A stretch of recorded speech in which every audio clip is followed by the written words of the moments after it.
ఆసిఫాబాద్ జిల్లాలో రైతుపై మరోసారి పెద్ద పులి దాడి చేసింది.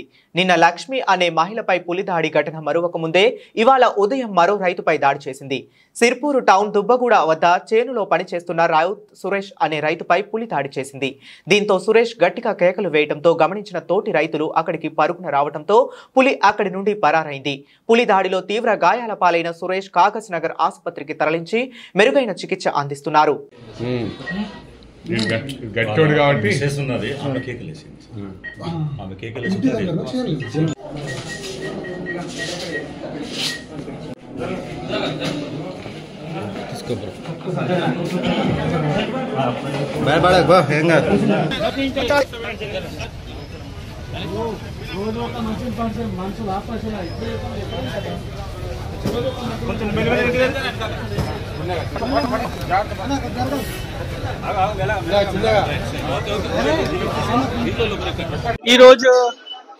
ఈ రోజు మన ఆసిఫాబాద్ జిల్లా కాగజ్ నగర్ ఫారెస్ట్ డివిజన్ కి ఒక అటాక్ జరిగింది.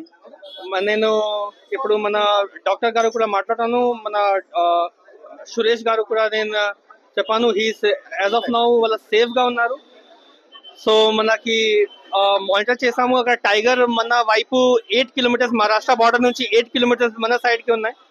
So half an hour 1 hour లో మళ్ళీ మహారాష్ట్రకి పోతారు. That is our assumption. So మన రెగ్యులర్ గా డ్రోన్ మీద మన టీమ్స్ ఉన్నారు. అక్కడ డ్రోన్ మీద మనం మానిటర్ చేస్తాము. కొంచెం అందరికి ఒక రిక్వెస్ట్ చేస్తాము, కొంచెం జాగ్రత్తగా ఉండండి. ఒక రోజుకి ఫీల్డ్ కి వెళ్దాంకి అవసరం లేదు. మీ పోయిన తర్వాత మీ ఒక డ్రమ్ స్టిక్స్ విసల్స్ కొట్టండి. సో దాట్ వాళ్ళకి భయం వస్తుంది. It will not attack. And ఇప్పుడు కొంచెం జాగ్రత్తగా ఉండాలి. సో ఇప్పుడు మన సిసిఎంబి శాంపిల్స్ కలెక్ట్ చేసాము. మన హైదరాబాద్ కి పంపిస్తాను శాంపిల్స్. మనకి ఇక్కడ ఇన్ఫర్మేషన్ ఇస్తే పూర్తిగా ఇన్ఫర్మేషన్ ఇస్తాము. మన ప్రైమా ఫేసి సేమ్ టైగర్ ఉన్నాయి. బట్ మన పూర్తిగా టెక్నికల్ డీటెయిల్స్ వచ్చిన తర్వాత చెప్తాను. ఓకే.